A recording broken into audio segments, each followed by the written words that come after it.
Day in my life sa operator sa party list, charot.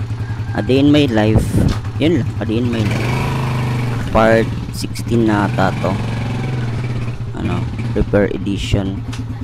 Yan guys, maga akong nagsing kasi kailangan kong i-test yung phone holder with with stick ng Insta360, kaso parang maalog masyado siya pero di siya maalog sa camera, yung yung stick talaga kasi maalog-alog. Kaya tapos may rides pa naman ako bukas pa Buda. Ayan, tinitest ko guys kung di ba siya maalog, kaso masyadong maalog, baka mahulog yung camera. Wala pa naman yung lens. Tinatanggalan ko ng lens kasi parang magmo-moist, alam mo yung magbo-blurred pag nagiginawan. Guys, ipapacheck din ko muna yung motor ko. Papalitan ko ng carburetor, pero mag-inquire muna tayo, tsaka ipapacheck ko din yung mga gulong ko kasi parang sumasayaw siya pag pinapatakbo. Dancers kasi gaya ko, dancers, charot. Yan, tingin sa kabila baka may sasakyan. Para na akong motovlogger, pero hindi naman ako motovlogger. Matatawag ng motovlogger guys ang isang tao pag motor na tsaka may camera. Siguro matatawag na siguro yan. Yan guys, chill na pagtakbo lang yan guys, habang nagpapatakbo ako. Yan. Tapos nag-stop ako sa unahan kasi maalog talaga siya, maalog. Kaya tinanggal ko muna yung stick. Tatanggalin ko na yung stick ng Insta360, tapos ilalagay ko na mismo sa phone holder yung yung camera para siya maalog talaga. Hindi ko pala tinanggal guys, inano ko lang, parang pina-plaster, ano ba yung tawag nun, pina-wrench, basta yun na yun. Yan guys, habang binabaybay ko yung daanan, diba may paikot-ikot na yan, paikot-ikot na yan kasi wala lang, gusto ko lang paikot-ikotin kaysa pag-ikot niya sa akin, diba? Excuse me, kakakapi ko lang kasi kaya busog. Yan, punta na akong 7-Eleven kasi magkakasya na ako, kaso fail. Hindi walang yung pumunta ako sa shop, nag-ask ako about sa pag-repair ng motor. Tapos sabi nung isang mekaniko wala pa daw yung mag-aalay ng tire ko, kaya pumunta ako sa unahan. Yan, binaybay ko na naman. Noon kita ko sa isang shop, nag-ask ulit ako. Siyempre ipapark muna natin yung motor guys, kasi alangan naman patungo natin, diba? Vlogger na talaga si Wahidon ay. And guys, nag-ask naman ulit tayo kung magkano ba yung bayad ng align tsaka pagpalit ng carburetor. Pero doon ko na-realize manalipot pala ako, kaya umuwi ako ulit kasi nalimutan ko yung carburetor ko dalhin, diba? Ang tanga ni Wahidon, sobrang tanga mo be. Kaya yun guys, binibilisan ko. Kaya, ayun, may nalimutan ulit. Ayan, binibilisan ko guys, diba? Ang bilis ko magpatakbo. Hindi, sa na yan, sa application na yan, pina-fast forward ko na lang, para kasi kung hindi mo i-fast forward, napakataas ng video, ang taas talaga. Park ako, tapos bumalik ulit kasi ginawa ko niyang carb, diba? Ayan, binaybay ko na naman yung daanan. Papunta naman ako dun sa isang shop para ipalitan yung carburetor ko, tsaka ipalain yung mga wheels ko. Hindi wheels, mga tire ko pala. Ayun. Kaya guys, sana panoorin niyo yung vlog ko papuntang pero bago yung doon sa shop, magpapagasolina muna tayo. Syempre naman, need natin pagasolina. Kasi paano tatakbo yung sasakyan kung walang gasolina? Diba? Alangan naman ihiko yung igasolina. Nagtanong si kuya magkano daw, sabi ko lang dito. Pagkay bandal yung pira. Naran ko na. Ito yung kinatutuan ng ibang motorista, yung gasolina pag may motor ka. After ko magpagasolina guys, siyempre tingin tayo sa kabila, baka may sasakyan, banggaan pa lang tayo. Ayun, binibay ko na naman ang daan puntang shop. Yan, diba ang bilis mong iwan ako. Charot. Ayan, pinark ko na yung motor ko kasi nga ito pa-repair natin, ilabas na natin yung carburetor. Kaya yan, sinimula na ni kuya repairin yung motor ko, chinik na yung carburetor. Yan, marami akong tinatanong sa kanya. Yan, hindi ko na video lahat guys kasi sobrang tataas na talaga yung video. Yan. After ko magpa-repair, may pinuntahan na naman ako. Pumunta ako doon sa isang kilala dito sa Davao na solar store kasi may tatanong ako. Naghahanap kasi ako ng ano may tinatawag doon yung breaker ng solar, AC and DC breaker. Yan guys, masyadong traffic dito na part kasi marami nang sasakyan dito eh. Pero normal naman yan sa isang immediate na lumalaguna, diba? Pag ba kayo guys, yes, masyadong malayo kasi yung malayo yung pinuntahan ko dyan.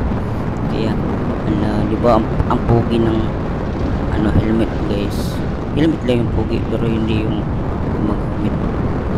Mga ilang seconds dumating na ako. Ayun, nagkamali pa ako ng turn, sorry naman, balik ko. Pinark ko muna yung motor ko. After ko mapark yan guys, siyempre papasok na tayo sa shop ngayon. Kasi magtatanong-tanong tayo, baka meron silang ganun. Nilagay ko muna yung helmet ko, kinuha ko muna yung camera ko. Ayan, magtatanong na ako dyan guys. May tinatanong na ako dyan. Tinatanong ko may DC or AC breaker sila, pero wala daw silang ganun, sabi nung isang nila seller or counter. Ayan, yung 13 na ako. Basta tinanong ko na yung ganun, kaso wala silang ganun eh. Kaya no choice tayo, uuwi na talaga ako yun guys, kasi walang ganun eh. Pero magsasalita pa ako yun ngayon. Wala guys, wala. Ayun, nilagay ko ulit yung camera sa lalagyan niya kasi aalis na tayo, uuwi na tayo. Siyempre uuwi na tayo kasi anong oras na yan, mag-grocery pa sana ako kasi may pasok pa ako mga alas 2. Kaya yun, binibay ko na naman ang daan. Lagi na lang tayo nang babaybay dito, sige lang.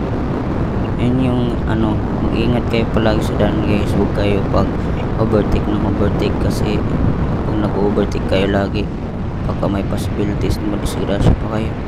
Kaya naghintay ako dyan, sobrang init talaga guys. Init na ngayon sa Pilipinas. Naghihintay ako sa yan, kasi traffic dito, walang traffic light. Kaya konting hintay lang, hintay muna si Wahidon kasi masyado talagang matraffic dito na part. Kasi sa unahan yan guys, bypass road na yan.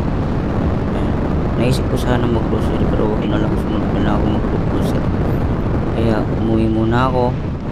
Nag-cash in pala ako muna dyan guys. Pinark ko yung motor ko.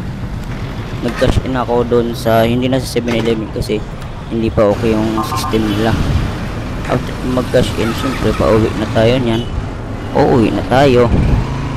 Yan guys, pauwi na ako kasi maliligo pa tayo, kakain pa tayo, pero dadahanan ko muna yung crispy stall dyan kasi bibili tayo ng food, ng ulam pala, hindi food pa naman yun, diba? Yan, bibili ako ng bali 100 na proven kasi iuulam ko kasama yung mga kasama ko, diba? Ipakapinan pa ni kuya duha ka buok. After na Hinabol pa ako ng aso. Paborito talaga ako ng aso, men. After nun, dumaan ulit ako sa roast big shop. Bumili ako ng pan. Bumili ako ng loaf bread tsaka yung cheese bread. Kasi yung cheese bread dadalhin ko sa office. So yung loaf bread sa bahay. After ko makabili, uwi ulit. Bye-bye ulit ng daan. Okay na yung motor ko. Okay na yun, basta. Okay na yun. Kaya nagpalit ako ng carburetor, guys, kasi masyadong malakas uminom ng gasolina yung isang carburetor ko. Din ako dumadaan papuntang amin. Yun guys, malapit lang naman yung amin saan, pero mas malayo siya sa sa main talaga. Yan. Pinasok ko na yung motor ko. Baka kasi nakawin, charot.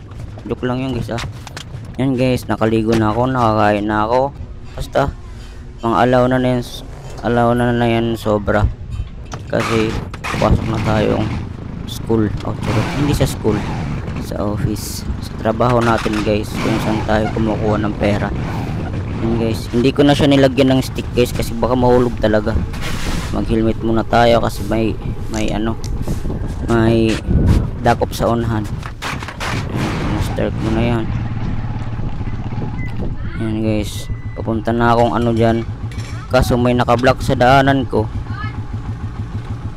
Ayun, tinulungan ko na yung yung may-ari ng mga kahoy dyan. Yan, ipa-plaster lang natin para makadaan na ako. Bilisan na natin guys, para mabilis na tayong dumating, tsaka mabilis na yung matapos yung video. Hindi masyado na mataas pero 15 minutes naman yung kailangan ni Maiti sa isang vlog. And guys, may sumakay pala yung isang kapitbahay namin na kasama ko sa work. And guys, nasa bypass road na kami. Diba teleport? And after that guys, paggabi na yan ngayon. Tingnan nyo yan ngayon. Parang, diba? Ang bilis lang maggabi. Kasi, umiikot yung oras. Hindi naman tumatakbo. Yung iba sabi daw, matakbo yung oras. Bakit may pa ba yung oras? Wala naman, diba? May ikot. And guys, naghihintay ako ng isang para makadaan, kasi marami sasakyan. Kasi to bypass road, kaya malalaki yung sasakyan. Kaya dyan guys, may pupuntahan muna akong pupunta muna akong pharmacy, kasi may pinibibili yung mother ko na isang gamot ng sinus niya. Yan, tumara muna ako saglit, tapos larga ulit. Yan guys, binabaybay ko yung bypass road. Tapos sa unahan, grabe ang traffic masyado. Hala, grabe. Singit, mabuti na nakamotor ako, pwede makasisingit. Hindi bahala na, basta ano lang naman yun sila, magpipipip lang naman yan mag-horn. Hala, singit lang kung nasingit hanggang sa makaabot sa unahan. Kaya traffic dito guys, kasi tinatrabaho pa itong tulay.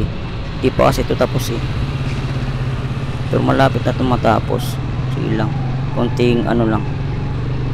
Yan, paano na ako dyan guys, paliko na ako, punta na akong pharmacy talaga dyan. Tapos sa unahan may parang lasing na dumaan, tapos ang pa niya maglakad. Alam mo naman, lasing, diba? Kaya hinintay ko muna makadaan, larga ulit. Hala, hanggang dumating ako sa Mercury Drugstore, kasi yan lang yung open, or ayawan kung ano ba yung open mga pharmacy ngayon. Basta yung nalalaman ko, Mercury Drugstore yung open paggabi, diba? 24 hours man ata yung Mercury Drugstore. After na, dumating na ako sa Mercury Drugstore. Siyempre, ipapark muna natin yung motor. Tapos yung guardia at saka yung mga tao laging nakatingin sa akin. Nakabili na ako ng gamot. Tapos then guys, pauwi na tayo. Ayun guys, nakauwi na ako. Thank you for watching. Subscribe and like and share.